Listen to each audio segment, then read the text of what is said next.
Hello, good morning, love wrestling. It is Sunday morning, it is 10 a.m., and y'all know what that means. You see Drew here, you see me here, you know it's another episode of Firmly AEW. Going to be an abbreviated one today. There was no collision this week due to, I don't even know, basketball again. So there was no collision this week, so we're really only going to go through Dynamite. We'll probably talk about Rampage, but nothing super significant happened on Rampage, but we'll run through that as well. So only reviewing the one show, so it'll be a shorter episode today than you guys are used to, and we're used to, really. But first and foremost, Drew. We've been going over 2 hours lately. I know, yeah. We usually at least go almost two hours, but we go over sometimes when there's so much to talk about. But this week we just got really the one show, so it'll be abbreviated. But before we start diving in here, how you doing, Drew? What's going on this fine Sunday morning? I've been doing pretty good. It's touch and go as life tends to be sometimes. Yeah. But my morning started off great because I got into some juicy Reddit stories. Oh boy, I can only imagine. Whew. I can only imagine. For those, on other places, if people watch me on other places, they know, but I've never said it on Firmly AEW before. I am a big Smosh fan. So, okay. You might not even know what Smosh is. I don't know what that is. Okay, that's fine. I'm not going to get into it because that's okay. Too long to explain. But for those who do know who and what Smosh is, the brand on YouTube, they do Reddit stories every week. Got it. And oh boy, the stories this week I haven't even finished it yet, but man, the first two alone are worth watching the whole episode. All right, juicy. They're juicy stories, huh? Yes. All right, very much so. I like it. I've noticed lately that I'm kind of getting into. I think it's with my age or something. I don't know. Usually, I feel like it would be the reverse of this, but I was just really not into that like catty reality drama stuff for much of my life. Yeah. That now I'm starting to kind of enjoy it a little bit. It's fair. Yeah, that has never been I've never been one to be like super into like I don't know. I never have been into like reality television or gossipy. I don't know. It's just something that's like never clicked for me. But some of those shows, like I've been around people and been with people that have watched that, and some of the shit that goes down on those shows, man, that is just, it's wild. It's wild. All right, let's get into it. We only got the show. Like, let's get into it. Dynamite. Started very uniquely. It did start very uniquely. We got Lawrence in the chat saying, with Toronto and Tampa eliminated, I'm going to go at Boston with the same hate as Kendrick Lamar has for Drake. Listen. I'm not part of that world. I'm not part of that world.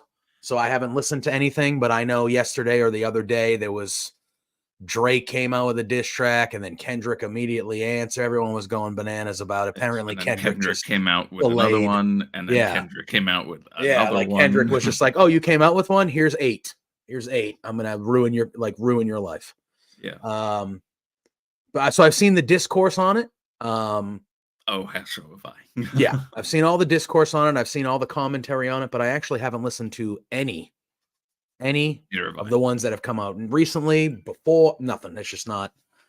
It's not my world. But that is taking up the social media is very much into this Kendrick Lamar Drake situation that is going on here. But we had Dynamite on Wednesday, followed by Rampage. So we had that because Rampage was not on Friday night either. It was on right after. And then so there was no Collision, but next week we get the 3-hour block back where we get Collision and then Rampage right after Collision. So no Collision this week, but next week we get the extra. We get the 3-hour block and Dynamite obviously on Wednesday and things of that nature. But let me ask you a question before we get into the show, because we can talk about this here since it's relevant. When they get their new media rights deal, mm-hmm. do we think maybe we should just add a third hour to one of these shows and I think get that's rid what of they're going to do.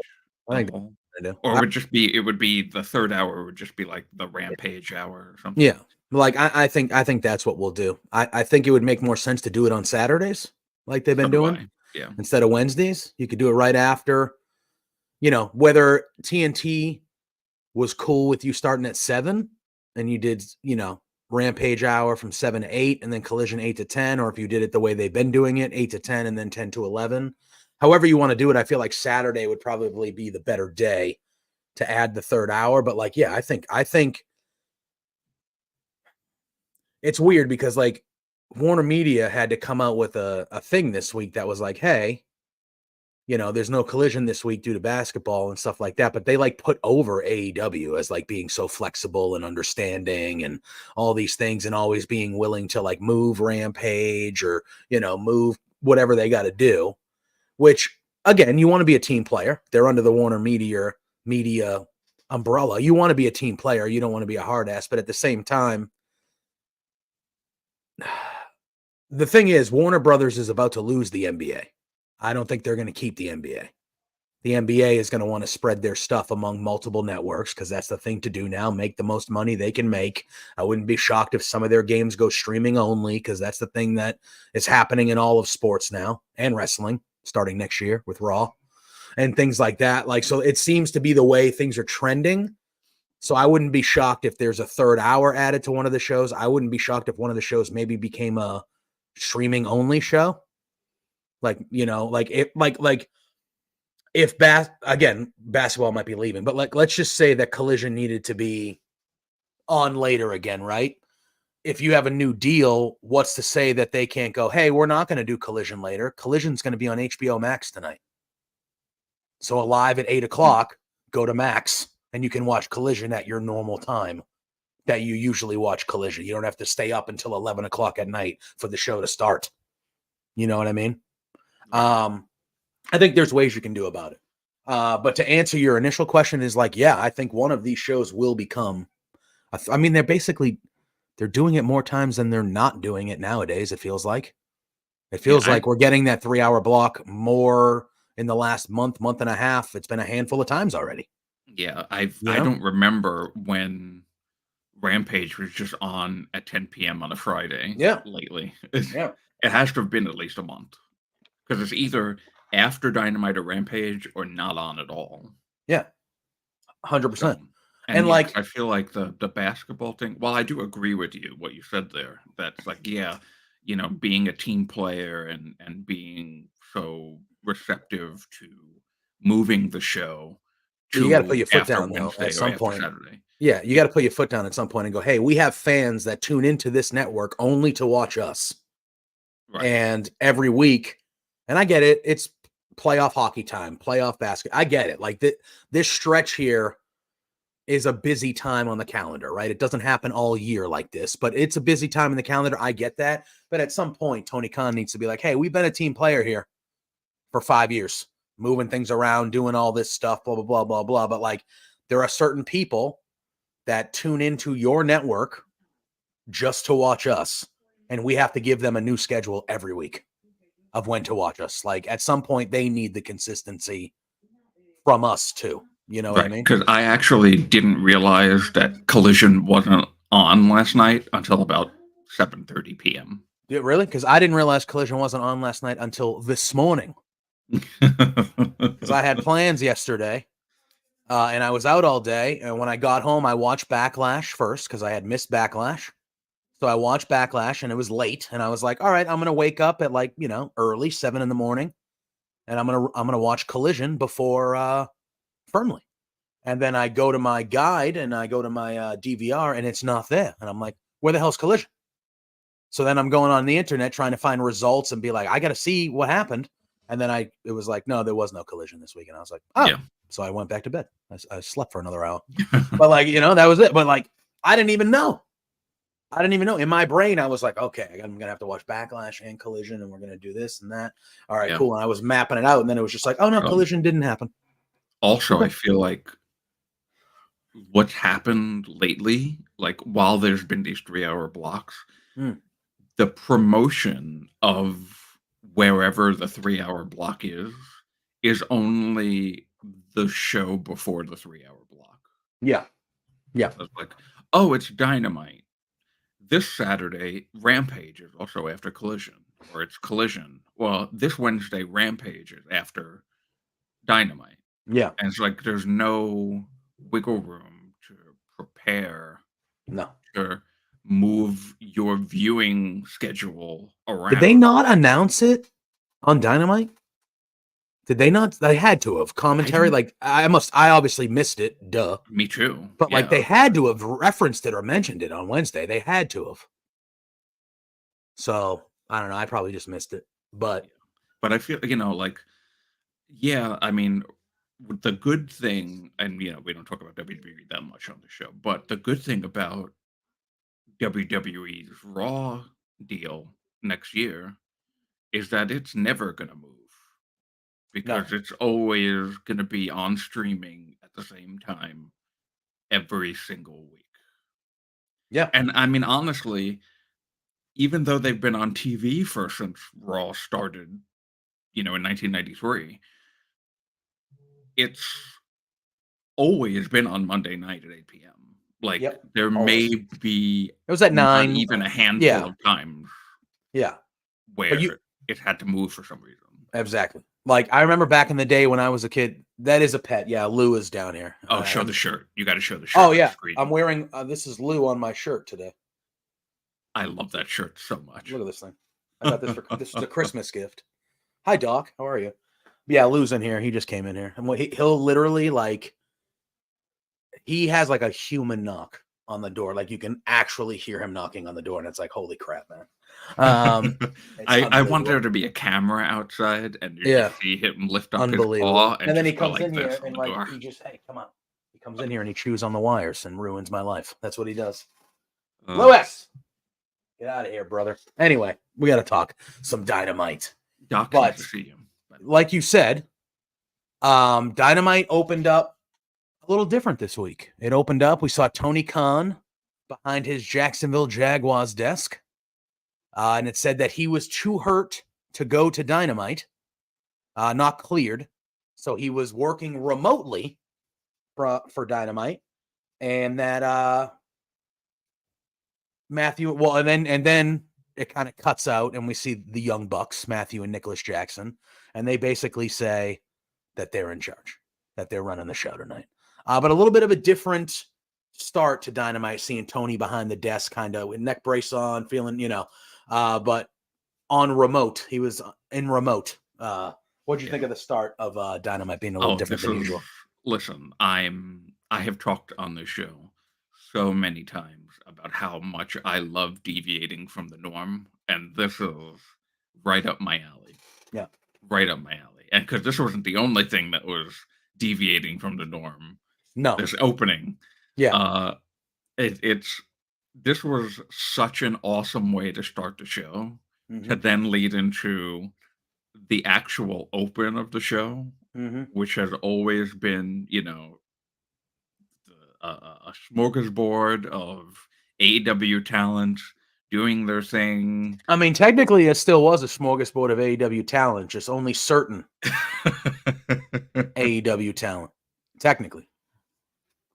But yeah, they had the opening video, and the opening video was all elite. It was all elite. It was not all true, elite wrestling. It was the elite, all the elite. yes.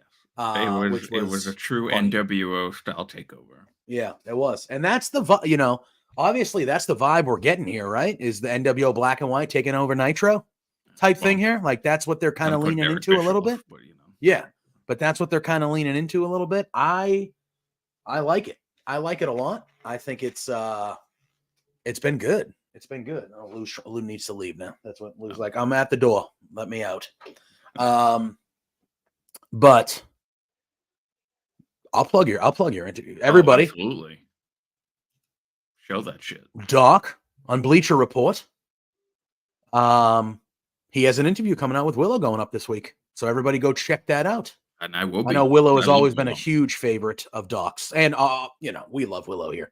But yeah, you love to see it.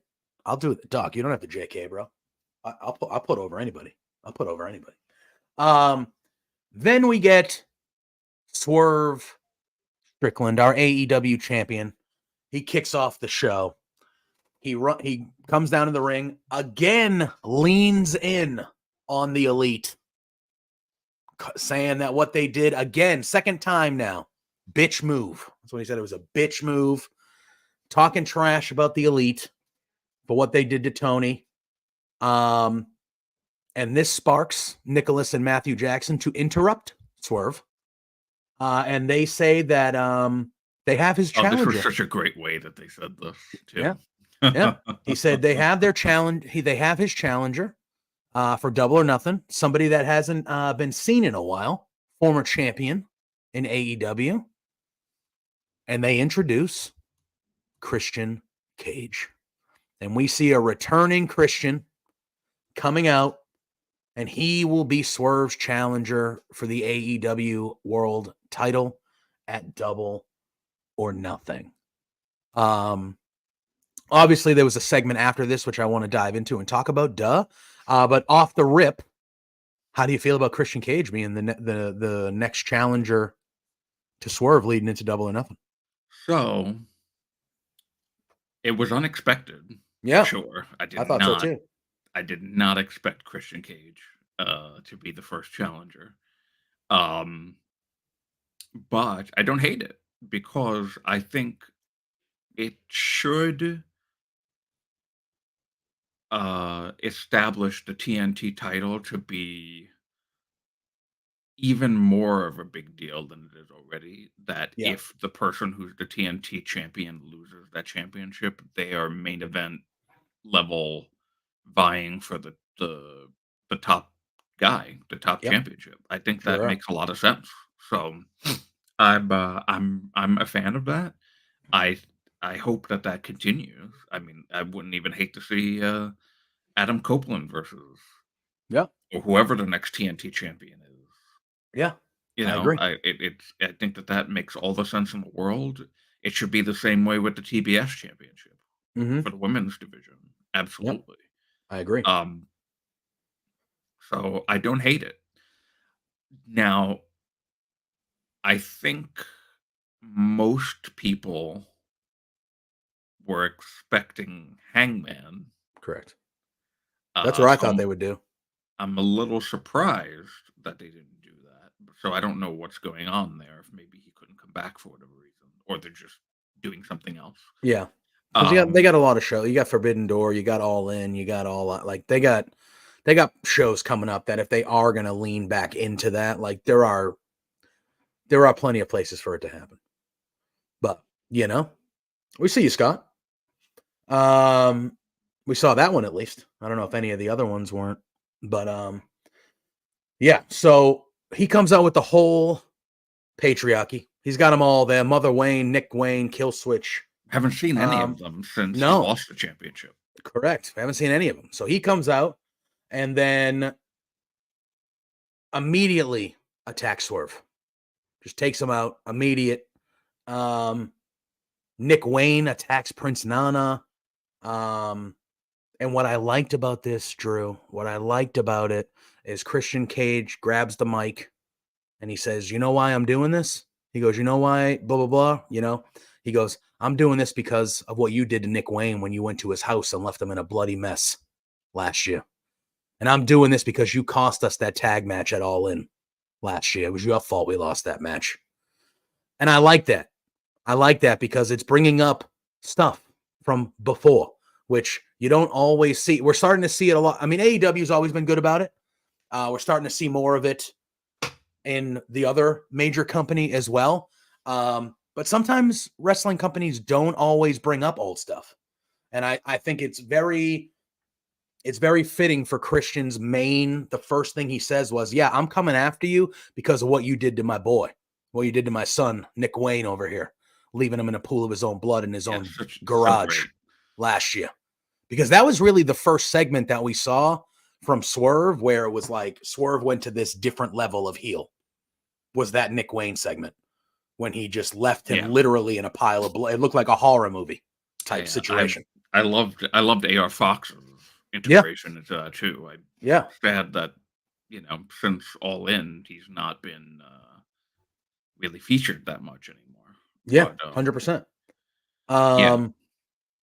I loved it. I thought it was good. Obviously, the last time we saw Christian, he was losing a title, but he's Christian Cage. It makes sense. The motive of why he would want to fight Swerve, obviously to become champion, duh. But the extra motive makes sense to me. I thought that this was a good opening segment and was a good piece of business, and I'm all in on Swerve and Christian because we know that Christian gets down and dirty with the words, with what he does to try to win. Like, Christian will do whatever it takes to win. And guess what? I know Swerve's the baby face now, but Swerve is that same guy. Swerve is that same guy. He will do whatever he needs to do, psychologically, physically, whatever, to win. And I think he's still that guy, even though he's a babyface. I saw a interview he did with Renee, and they talked about how he came out as like the Killmonger outfit. And he said, yeah, he goes, I still don't look at Swerve as a hero. He's not a hero. He's a warrior. Like that's how he phrased it. He goes, yeah, he goes, I don't look at myself. I don't look at Swerve as this good hero that everybody should look up to and be like, yeah, this is the guy, our knight in shining armor. No, I'm a warrior. I do whatever I need to do to survive. I didn't watch that. I want to go back and watch I only saw that one clip. I didn't watch the whole thing, but I saw that clip and I was like, to me, that was him saying like, yeah, you guys like me right now and I'm playing that role, but like, I'm still a savage, bro. Like, I'll do what I have to do to, I'm still that guy that you remember that had somebody hate me so much that he drank my own friggin' blood. Like, I'm still that guy if I need to be, kind of thing. But I liked it. I like the opening segment here, a big time. I think what this does is just show that wrestling isn't just a black and white thing. You know, there is a line, obviously. Mm-hmm. But there's so much gray area that's able to bleed through because, right, like as Swerve said, he's the same person, but just switched it up a little bit. So he's now, liked by the fans, and he addresses that he's liked by the fans, and likes that he's liked by the fans. Yes. But if a situation calls for it, and he does something that the fans don't like, and then he gets booed again, well, that's just the game. Yeah. I really like that a lot. Yeah, I do too. I like that. And I think it fits his character perfectly. We then had an AEW TNT Championship match. It was Adam Copeland, and he didn't know which one of the House of Black he would be going against, but it ended up being Buddy Matthews. This match was a good match, but Buddy Matthews was messed up in this match. At least he had me, dude. He looked pale and purple. He was bleeding from his mouth. It looked like coughed up blood at one point. I don't. Again, they could have just done it really, really well, and they could have just played it off that way. And I'm a fool, but I was sitting here and I was like, "Is he really?" Yeah, Like, it was more of the skin tone for me. Like, I've seen people cough up. Like, I've seen that in wrestling, like mouths getting bloody and stuff like that. But like his tone of skin. Oh, look, here's Lou. Lou just opened the door himself. Look at that. wow. His skin tone was like a pale white, almost purple color at some points during the match. And I was like, hopefully he's okay. And it's not like legitimate internal bleed. Like, I was like, holy crap. Because they did that move where they basically like cross-bodied each other, like stomach to stomach, chest to chest type thing. Lewis, stop it. Yeah, that's right. But yeah, overall I thought the match was good. Adam Copeland retained. Eventually they are leading to Malachi Black here, right? That's what's happening. It's going to be Brody King, I think, on Wednesday. Yeah, and then I'm assuming Double or Nothing would be Malachi Black, probably, or something like that. Makes sense. Yeah. After the match, though, Adam Copeland attacks Buddy Matthews, and he goes to get a concerto. That's what he's going to try to do. And then the lights go out, and they come back on, and Malachi Black is standing right next to Edge, and he's saying, "Hit him, do it, hit him." And Buddy Matthews is like on his knees saying, "Like, come on, hit me." Let's go. Trying to get that old Judgment Day out of trying to get trying to get in his head. And then as it looks like Adam Copeland is gonna do it, he rises up his hands. There's Lou. As the lights go out, and when they come back on, Adam Copeland's in the ring by himself. And Malachi and Buddy Matthews have exited. And hey big guy. Yeah. Oh yeah. And that's how that went. All in all, I mean, I like what they've been doing here. They've been doing it for a while now. Obviously, we saw Mark Briscoe and Eddie Kingston get involved in the 6-man match they had at Dynasty. But I've been really digging, and we've said it before, like, I've been digging what Adam Copeland's been doing in AEW for a little bit here. Like, I've been really into it. He's having great matches. He's pulling out move, and I saw that he was on the Swerve podcast, and he said, "I'm trying to do a new move every match that I've never done in my career before. Like, that's what I'm trying to do." And you can tell, like, he's just wrestling it's a different side of Edge. We haven't seen him have these type of matches all the time, and in a long time.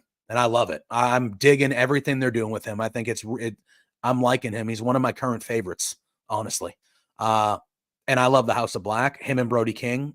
God, I cannot wait. That's going to be amazing. Yeah.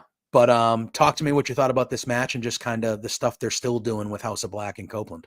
I mean, I don't want it to lead to Judgment Day 2.0 ish, and I don't mean that in like as a knock to anybody. I didn't like the beginning iteration of Judgment Day at all. Fair. Yeah. And I thought that the way that they made Adam Copeland Edge at that time, just turn heel and cut his hair and do all this weird shit that was unnecessary. Obviously, this is not the same as that. I understand that, but I think it's probably just if he's gonna be a heel at some point in AEW, it should just be with Christian. Yeah. Like, I would love to see them at some point tag together. I don't think I need to see a singles Adam Copeland heel run. I don't know if it would even work, honestly. I can't even picture any way of it actually working or not working, maybe, because it could work. It will probably end up working for someone. Yeah. But it won't. I don't envision anything that says, "Oh, I'm liking this heel singles Adam Copeland run." It just doesn't. I don't see him as a heel. I think that's like my biggest thing. But if he needs to be a heel for some way, it should just be with Christian. I'm not against it. But what I'm liking, though, Yeah. about what they're doing with the House of Black here is that they know that he has a dark side to him Yeah. and to Copeland. And um, even a little bit later on the show, I don't know how far it was after this, but there's a Kyle O'Reilly segment. Yeah, it was a couple things after this. Where Adam Copeland was being interviewed about what happened, Mm-hmm. and then I guess I'm bringing it up now. Might as well. Since No, that's fine. Yeah, so he's interviewed by Renee, and then Kyle O'Reilly appears. And go ahead, Drew. and Kyle's like looking at the TNT title, and Copeland catches him, and it's like, "Hey, eyes up here." Yeah, yeah. It's like, okay, so clearly, I mean, they do babyface stuff in this company. Oh yeah, semi-regularly. Yep. So I'm not saying like, oh, one of them has, like, because in the way that Edge turned heel in WWE was, it's babyface for WrestleMania, but now one of us has to turn heel, and then Judgment Day started from that, which is weird. That was against AJ Styles, I believe. Yes, I think so. Yeah. So it's like, okay, in AEW, Adam Copeland and Kyle O'Reilly can just face each other. Yep. And they started planting a seed of a story in this little promo segment here.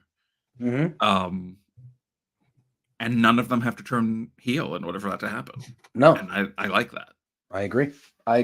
And my cat, I'm gonna have to physically remove him from this room. It's unbelievable. No, but I like it. And I like a Adam Copeland, Kyle O'Reilly match for the TNT Championship. Like, sign me up. Sign me up. Good morning to a Tight Spots Playhouse. Yes, Tight Spot. Always good to see you. He's a good friend over on the Twitch side of things, so I appreciate him being here. We then saw Samoa Joe go. You can remove Lou if you need to remove Lou. I might let you talk about this. We had a Samoa Joe Isaiah Cassidy match. Not a squash. I will talk about that. Go ahead. Not a squash. Oh, you're leaving on your own accord? Oh, okay. Son of a B. So we had a Samoa Joe, Isaiah Cassidy. Samoa Joe gets the victory, as you would assume. They did the walkaway spot, but it was a walkaway spot that was a little different than normal. He was jumping from the inside of the ring to the outside of the ring. And Joe did the walkaway spot, and he took a gnarly little bump there, Cassidy, on the outside. I thought this match was fine. Joe, ends up dominating, getting the victory. But, Private Party is back as a tag team. Mark Quinn is back and stuff like that. But Cassidy went kind of at this, obviously, in a solos match. And afterwards, I don't know if it was just an online one, but they interviewed Cassidy after in the back. And he was, he was saying it was a very humbling experience and he was going to learn from it and kind of blah, blah, blah, So I don't know if, I assume Private Party is going to mainly be a tag team here moving forward. That's a good question, Tight Spot. We can actually dive into that. I want Drew to talk about the whole Joe, Cassidy thing, but that's a good question. I think is where does Samoa Joe go now? Now that he's not the champion anymore, where does he end up? I guess in the scheme of things here, what do you think Joe is? Maybe that. Maybe, yeah. I mean, I wouldn't hate it. I don't know if we've ever seen Adam Copeland and Samoa Joe wrestle before. Maybe not. I don't know. Probably not. With the way that the way the timeline, with him in NXT for the most part. So, yeah. So we'll see. We'll see what happens there. I know that Private Party is a good tag team. Yeah. But I really only know Isaiah Cassidy. I don't know much of anything about Mark Quinn. Yeah. And I mean, I'm not saying that because I like Mark Quinn. I'm not saying I don't like him, but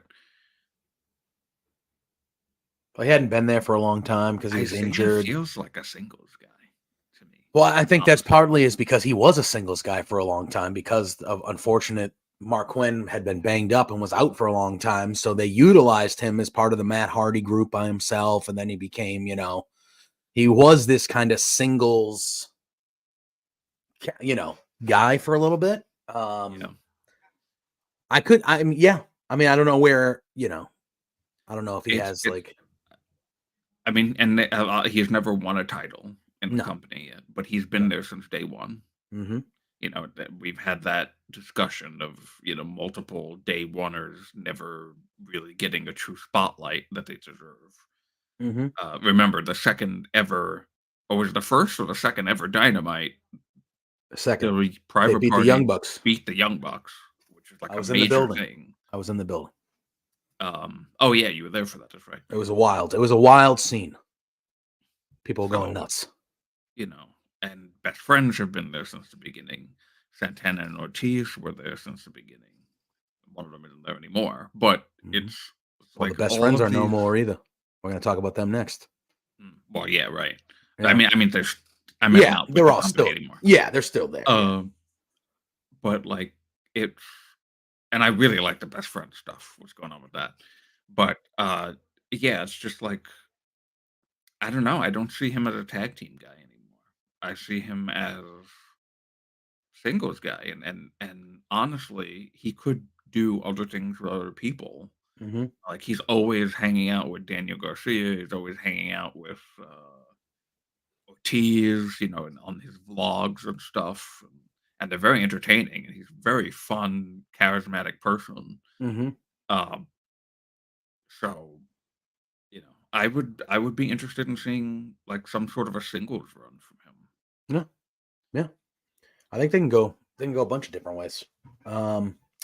We then had a Sky Blue vignette where she was calling out Willow Nightingale. I know we mentioned Willow earlier. Doc's going to have an interview with her this week. So it looks like they're heading towards a Sky Blue Willow Nightingale little mini program here. Then we have Orange Cassidy. And Orange Cassidy comes out to the ring to cut a rare promo for Orange Cassidy. And he's in the ring. And he says that because of what happened on Rampage last week in that street fight, which if you didn't see the street fight last week, go see it. It was really good between Trent and Chucky. But he says that Chuck Taylor will never wrestle again. That's what Orange Cassidy says. Chuck Taylor will never wrestle again. And he says that he was hoping they could put their differences aside and be best friends again one day, but that will never happen. Trent Beretta interrupts Orange Cassidy, and he tries to go fight him, but they're separated by security. And then Chris Statlander comes out as well. And then the thing that, it annoyed everybody, but they're at the top of the ramp, security separating them, and we see Don Callis. And Don Callis comes out, and he whispers in Orange Cassidy's ear like he's shading Orange Cassidy. And Orange Cassidy walks to the back through the tunnel with Don Callis. Now, it didn't look like Orange Cassidy was like fully engaged with Don Callis, but Don Callis clearly came out looking for Orange Cassidy, and they left to the back together. Yeah. So this whole thing was really good. I really liked the whole. I like seeing, like I said, deviating from the norm. I like things like this. Orange Cassidy coming out and actually talking.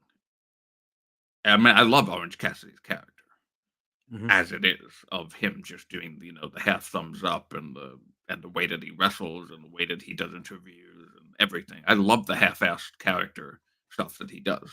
So I'm not saying this as a slight to him at all. Once in a while, we need to see stuff like this because then it kind of gets a little repetitive and it's like, okay, because that's like so many of his matches when he was the international champion. Yeah. Was, oh, okay, well, he's gonna win. Yeah. He's gonna win. He's gonna win. You know, his body. He could have, you know, tis but a flesh wound, Yeah. if you get that reference, Oh yeah. and he's still gonna win. So I like the deviation from what typically happens. Yeah. So him coming out and actually cutting a legitimate fiery promo Mm-hmm. and then running up the ramp to attack Trent. Perfect. Loved Oh it. yeah. I agree. I Um, agree. the Don Callis part of this, Mm. a little perplexing. Yeah. Interesting, Ooh, I don't want Orange Cassidy anywhere near that guy. but well, not that I'm saying I want him to join the group, Yeah. but I had originally, speaking of deviation from the norm, I had originally wanted Orange Cassidy to be a heel. So I don't hate the idea, but I don't want it to be with Don Callis either. Mm. So I'm I mean, I'm like I'm juggling that in my yeah, head. I'm interested to see where it goes out because this would be a major character shift for Orange Cassidy. Um, uh, eh, I like it. So I do think this will be a major shift in character for Orange I love that Cassidy if name they. of that of Oh Hoogie yeah, Bear it's a great name. seriously. That's a Yeah, great name. yeah, And I do agree with you. yeah. I would say so. I mean, to me, I think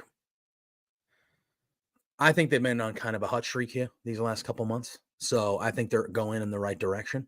But yeah, I don't know if I want Don Callis to be messing around with Orange Cassidy. However, I'm not opposed and I'm very intrigued by an Orange Cassidy change of character. Maybe, I don't know if a full heel turn or not, but like a change of character, I think it'd be interesting to see because he has been this kind of same guy his whole time in AEW. So I think a Right. little bit of a And shift before would be, AEW. yeah, I think a little bit of a shift in character, especially with like his best friends blowing up and, there's so much, he got turned on. Now his other best friend can't wrestle anymore. There's a lot of story that could really like make a guy go off the deep end type of stuff. So, we then, out back, we saw the Matthew and Nicholas Jackson and Jack Perry were out back, and they were interviewed about attacking Tony Khan. They talk about it a little bit, and then Jack Perry says that it's a new era in AEW under the Elite. It's the Elite era. So there's that. We then had an FTW championship match. Chris Jericho defeated and defended successfully his FTW championship against Katsuyori Shibata, but he did not do that alone. He did it with some help as Big Bill made his presence felt, and he helped Jericho win by attacking Shibata. What'd you think of this whole thing here? Obviously, they're leaning in with the Big Bill is officially going to be with Jericho, it seems. I know they teased it last week, but he helped him win and keep his belt. So that learning tree of Jericho is forming, and it looks like Big Bill's disciple number one here. So what'd you think of this whole segment with first of all, the match with Shibata and Jericho, and then Big Bill kind of Well, I have to say, joining the honestly, learning tree. didn't expect that match to be as good as it was. It was a very good match. I actually enjoyed the match, Yeah. and it the hockey pucks thing, Yeah, very taking good. it out like it was thumbtacks. That Yeah. was really funny. Yeah. Jericho is an anomaly, honestly. I feel like there are times where I just never want to see him again. Mm-hmm. But then he does stuff like this, and I go, "Oh, all right." Yeah. Like he's leaning like this is even he's leaning even more heavily than the Jericho Appreciation Society Jericho. Mm-hmm. Yep. Like he is over baby facing everything. Yep. And like smiling to the cameras and thanking the crowd. It's making me laugh. and it's making me go, all right, I can kind of put up with this because Hmm. it's something different at least. It's not like he's the same Chris Jericho that he's been since day one. Yeah. Um, so I'm like, all right, let's see where this goes. So he kind of won me over a little bit. Yeah. Yeah. Now everyone is like, "Oh my god, he beat Shibata. How could he beat Shibata? Shibata is the greatest." Blah blah blah blah blah blah blah blah. Blah. Listen, it's telling a story. Yeah. Obviously, did I want it to be Shibata that he beat? No, but there's a story going on with Shibata, Hmm. with Hook. You know the whole deal. Oh yeah. Big So Bill, all of it. it makes sense. It's not like it Yeah. just came out of nowhere. 100%. Yeah, I liked I liked it. I liked it on Wednesday. I actually thought that this was the last couple weeks. Actually, I've kind of been like, I don't mind the Jericho stuff. I don't mind it. Like, I feel like he's kind of found. He's not using Judas anymore. Yeah, yeah, he got. He's not so it's become a different thing because Yeah. he always, since the start he was using Judas, and every week the crowd would be singing it, and every week his opponent would wait for it to be over, and every week, it's like the same thing over and over and over and over. Mhm. So I'm a fan of this Yeah, version for now yeah, of Jericho. yeah, Uh, for sure. so we'll see what happens. Yeah. We then had Claudio Castagnoli defeat Brian Cage. This match was fine. Um, It was a good match, two guys, but Claudio getting the win made sense to me. Did anything stand out to you as far as Um, this matchup went on Wednesday? I thought it was standard fare. It was good. It was fun. It was yeah, good. Yeah, yeah. I like Brian Cage. I would I do like to too. see him on TV more. Yeah. I'm wondering maybe if one thing we didn't talk about, because there hasn't really been a reason to talk about them, uh, is Mogul Embassy as a whole. Hmm. You know, including Bishop Khan and I forgot the elite Tanaloa? Toa. Something lower? Ta- yeah, Le- it's Ta- I think it Leona? might be Leona? Toa Toa Leona? Toa Leona? something like that. Yeah, Yeah. I think so. Yeah, because Um. we saw Tonga Loa make his presence felt in WWE Yeah. yesterday. So I Right. think That was a huge I think shock. it's Tana Leona, I think, or something along Toa those lines. Leona. Toa Leona. I think it's that actually. I think Yeah. it's Toa Leona. Because there's like an actress named Toa Tia Is it? Lee. I've something like that. It's Oh. like but so yes, I don't want to. Obviously, you can't get the two of those confused. Yeah. Um, but sorry, I'm seeing like Wyatt Six stuff, Different company, and bro. it's throwing me off. But so the yeah, I want to see some sort of progression with that because they were all a group, and now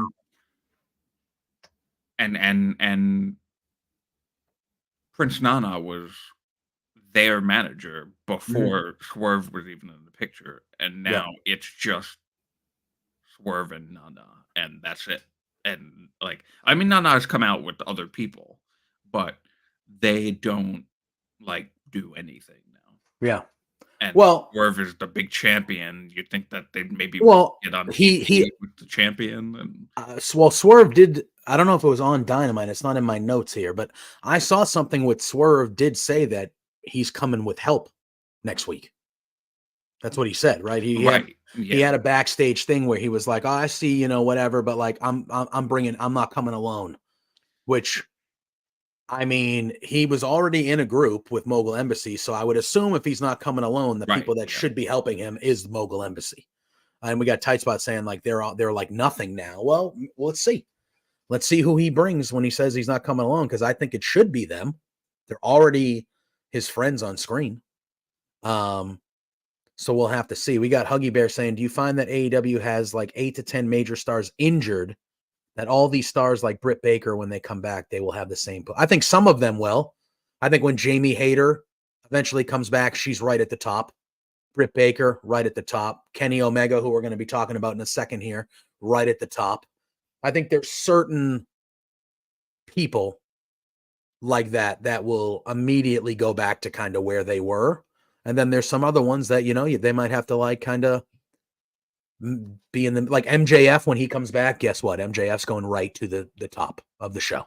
Like he's going to have the Adam Cole stuff, but it's going to be a main thing on the show, So I think there are certain performers that when they come back, they're going to be put right back in the situations they were at before. And then there's other ones that if they don't have a real juicy or great story for them, they're probably going to be in the middle for a little bit until they kind of get back to where they are. That's how I would feel about that, Huggy Bear. Yeah, I mean, obviously with any wrestling company, when you've got so many people that are well liked by the fans, Mm-hmm. you want to get as much of them on TV as possible. Of course. And of course there will be certain mishaps, unfortunately, where you can't have every top guy on TV at the same time. Mm-hmm. Can't have every top female on TV at the same time. Yep. So Double or Nothing is absolutely worth going to. Every AEW pay-per-view is worth going to. 100%. I cannot. That was Tight Spot's question. Yeah. It absolutely. Any AEW show is worth going to, because I think so. I've never had a bad time. Never had a bad time myself, and I've been to. Alexa just talked to me. That's what that was. That was my Alexa talking to me. I do not have bad times at AEW shows. I have always enjoyed them. They've always been really fun to be there for. You got to you know what you got to do with that, because I had an Alexa for a while. You got to put the mute button up on top, because I think they listen to you. Oh yeah, 100%. So they know everything. So yeah. So but back, in regards to the major stars thing, I would hope that whenever Britt Baker comes back, whenever Jamie Hayter comes back, whenever MJF comes back, all these people that are out with injuries, that they are put in the spotlight, and then you have the undercard type people there to just boost the product and elevate it to really how it was in the beginning, when there was a bunch of, to a general wrestling American national television audience, a bunch of unknowns on national television. Yeah, agreed. Because, I mean, I didn't know Private Party. I didn't even really know the Young Bucks or Kenny Omega. I was not into New Japan and all the lore with the Bullet Club. I was not into all that stuff. So all of the main people that have been in the company since day one that were not also in WWE previously, I really only got to know because of AEW. Yeah, 100%. I agree. And I think that was a real, like a good thing about AEW, was that it was all these brand new, fresh faces that you maybe have never seen or even heard of before. And they're putting on banger matches and they're telling great stories. And that was something that I really liked about early AEW. Yeah, true. Are now having, and a lot of the people that are the major stars that are out right now are those people who were OG AEW, just new to an American television audience. Yeah. So, and they're all really over. Everybody talks about Jamie Hayter. Everybody talks about MJF. everybody talks about Julia Hart. Everybody talks about Britt Baker. So it's like that's a really positive thing for the company Mhm. and for them, of course. Um, so I hope that when they're all back and healthy, you know, and maybe with this new media rights deal, we get a third hour to one of these shows, we can really get a lot of them on TV and great storylines. Yeah, 100%. We had Serena Deeb fighting Mariah May, and Serena Deeb actually picked up the victory over Mariah May because Toni Storm threw in the towel during this match. He threw in the towel, and Deeb gets the victory over Mariah May. We are heading for Serena Deeb and Toni Storm for that women's title. I am very excited about that match. It should be excellent. Yeah. I thought this was good. I thought they were having a pretty nice little match, as you expect. Serena Deeb and Mariah May is excellent as well. The more I get to watch her, they were having a good little match. I like the way it ended with like Mariah May not losing. Like she lost, obviously, but she lost because Toni Storm threw in the towel. She didn't lose because she gave up or quit Right. or tapped out or anything like And that. So, Mariah May also didn't react negatively to it, which I was surprised by. yeah. I thought that was going to be like a thing to like start the dissension between the two of them, but it didn't at all. No, So which I liked. Oh, okay.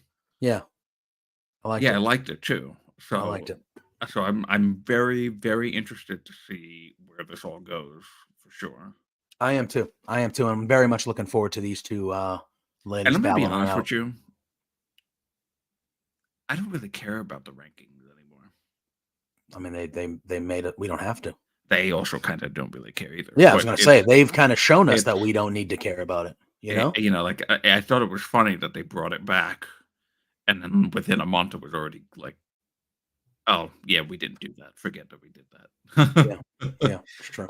So I was like, okay, that's fine. I because I think it just pigeonholes them into certain things that it's like they feel that they'll need to do just because of these rankings, which are all made up anyway. I mean, they also not pigeonhole themselves and just book it the way that they want it.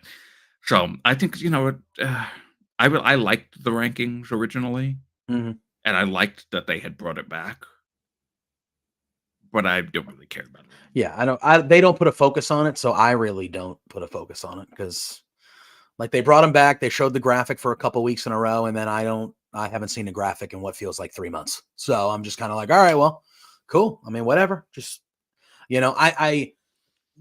we'll see. I don't dislike what they're doing and where they're heading. And one thing I didn't dislike, I thought this was truly the only like great part of Dynamite this past week. We saw Kenny Omega return. He looked excellent. He gets in the ring.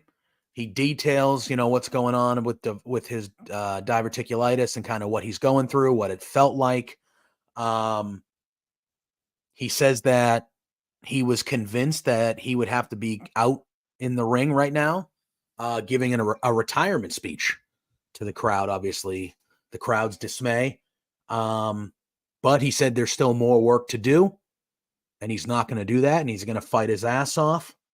And he wants to be back in the conversation as being one of the best wrestlers in the world and one of the all-time greats, and he's going to do that. And if it means him going away for a few months, fine. He said, but in a couple months' time, he's going to come back. He's going to be healthy. He's going to be better than ever. He then says, well, since I've been gone and thing like this, a couple EVPs are starting to assert their power a little bit and stuff like that. But he also says that they forgot about an EVP. And that EVP they forgot about is Kenny Omega. And he's got some power too. And then we hear the coin drop. And we see Okada make his way to the ring. And we see the face-to-face stare down with Okada and Omega. The crowd is going nuts, chanting. This is,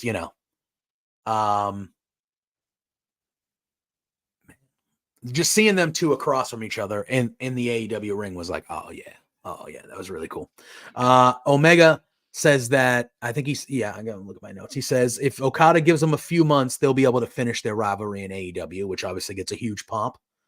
And then Jack Perry, that sneaky bastard, he attacks Kenny Omega from behind.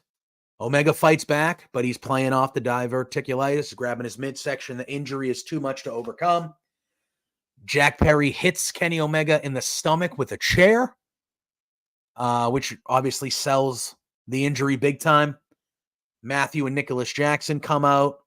They hit an EVP trigger on Omega. And that's how we end AEW Dynamite.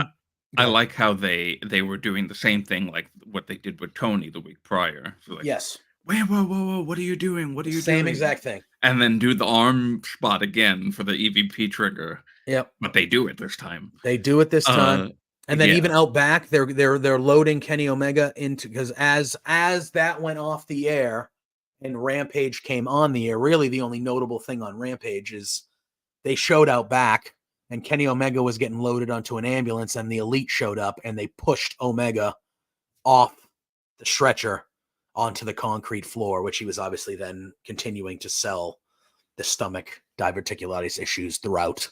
I thought this was a really good piece of business. I think it's a good thing because if Kenny Omega was at a point where he wasn't, if he was at a point where it was as serious as he was saying it was, like at the top of the promo, they wouldn't have let him get physical. So the fact they let him get physical is a good thing. That means that he's doing okay.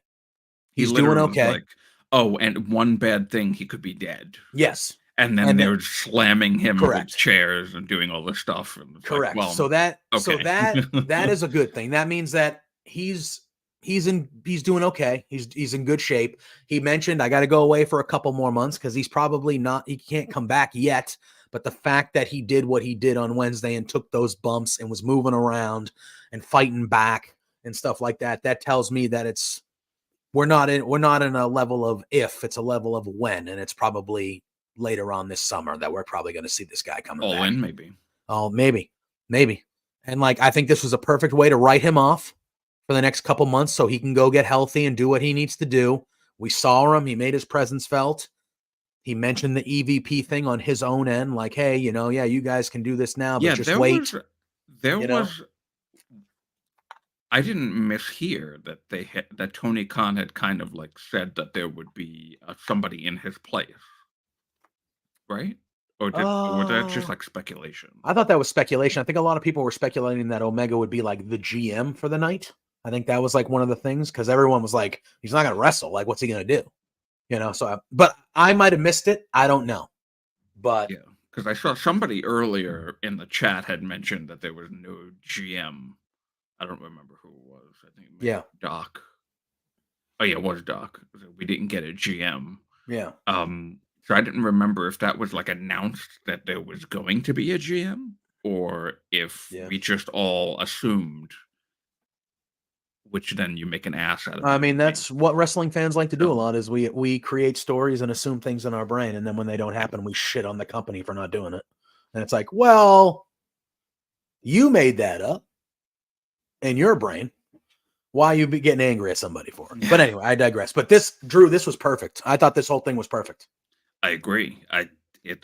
Huggy Bear says absolutely perfect. Like 100%. I thought it was perfect. The way that they're now positioned, I've said this right when they turned heel again and started this EVPs thing earlier this year.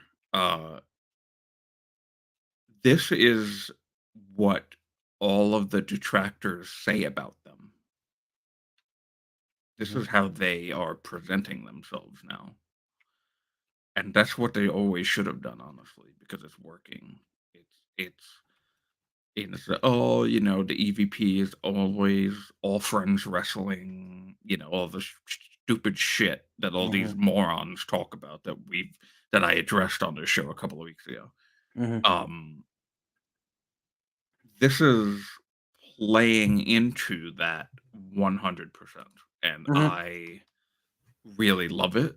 And I think since like the start of the company, I think it's the best thing that they've ever done. Really? I It thought is. I I thought this am segment on very, Wednesday. very into these characters. It's Yeah. my favorite version of them. Oh yeah. This is easily my favorite version of the Young Bucks since. I mean, oh, there he is. Ever for me, but since they've been in AEW for sure. It's unbelievable, isn't it? It's unbelievable. He's just like, yeah, I don't care what you're doing. I don't care what you're doing.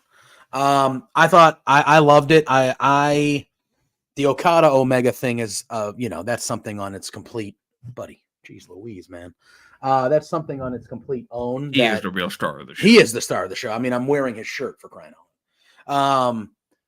It's something that we're all waiting for. We all know it's going to happen. The Jack Perry stuff, since they brought him back, has been perfect. I think Omega being there just for this one night to kind of make his presence felt, get written off, go get healthy, come back, and that story that's going to happen when he comes back. And by that point, I assume Hangman will probably be back too. He might even be in the fold.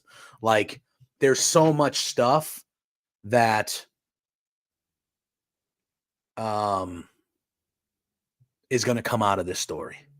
It's very deep. It's like there's a lot. You mentioned juicy earlier in the show. There's a lot of juice. There's a lot of juice in this squeeze that can be squeezed out of this. Yeah. And we might not get it for a few months because Omega needs to get right. But besides that, but I'm going to love what they're doing between now and then for sure. Yes. And I loved this segment on Wednesday. I thought it was excellent. I was genuinely excited to see. Twitter was just like, they were in love with Kenny Omega again on Wednesday. They were in love with Kenny Omega again, and it felt right. On Rampage, Lou is like sitting on my mouse. So, we just gotta go through the results. We don't need to talk about it. No, but I need, Lou, sorry, buddy. Sorry, bud. We had the kind of the crossover at the end of Dynamite where they showed that extra Omega stuff. We had Jay White defeated Dante Martin. Deonna Purrazzo was interviewed backstage and said that she's not against making things personal with Thunder Rosa. I like this a lot. Yeah, and she did the very New Jersey Italian, thing I'm there. Very, very well versed in that. Oh yeah, I'm not New Jersey Italian, but I know New Jersey Italians. There was a vignette for Roosh. Big Bill was interviewed by Renee Paquette, and he says he believed that he was missing guidance and appeals to Chris Jericho to teach him. And then Jericho entered in. And he said he believes Bill is ready, and that with the big redwood, he called him the big redwood by his side, the learning tree will be for the world champion forever. So Lou is destroying everything. And then Kyle O'Reilly had a really good match with Rocky Romero. That was a good match. I think that was it. Saraya and Harley Cameron cut a promo on Mariah May and Toni Storm. That was kind of out of nowhere for me. They were making fun of Storm for throwing the towel in. So I don't know if that's a tag match we're going to get randomly here at some point. I saw a shirt with the two of them. Okay. So I guess they're a tag team now. Yeah. And then there was a Kingdom. The Undisputed Kingdom interview with Mike Bennett, Matt Taven, and Roderick Strong. And Roderick Strong said that basically he promised to defeat Will Ospreay at Double or Nothing. And then the main event of Rampage was the Manitoba Massacre for the AEW TBS Championship. Willow Nightingale defeated Sky Blue. So that was Rampage. The main part of it was kind of the crossover there, and they stuck with the Kenny Omega Young Buck stuff, and that's where you saw the stuff out back with Omega getting thrown on the ground and stuff like that. I thought Dynamite was, there were really, really good parts of Dynamite, but I thought overall it was a solid show. It wasn't one of their best, but it was a solid show. But yeah, I thought all in all it was, it's weird only having the one show. But we'll get back to Did you hear that? Yeah. That was Lou literally just knocking everything off that shelf right there. He's like, when you done? I'm like, bro, little for you. The second I'm done, I'm leaving the house. I'm going out. I got plans. So, you hear this? You hear this? All right, I got to go. I got to wrangle this guy in over here before he destroys this whole office. Drew, let the people know where they can find you. And then I'll do my thing quick, and then we'll get out of here. I just realized I left. I didn't change my thing to my @. I just realized that right now. It's okay.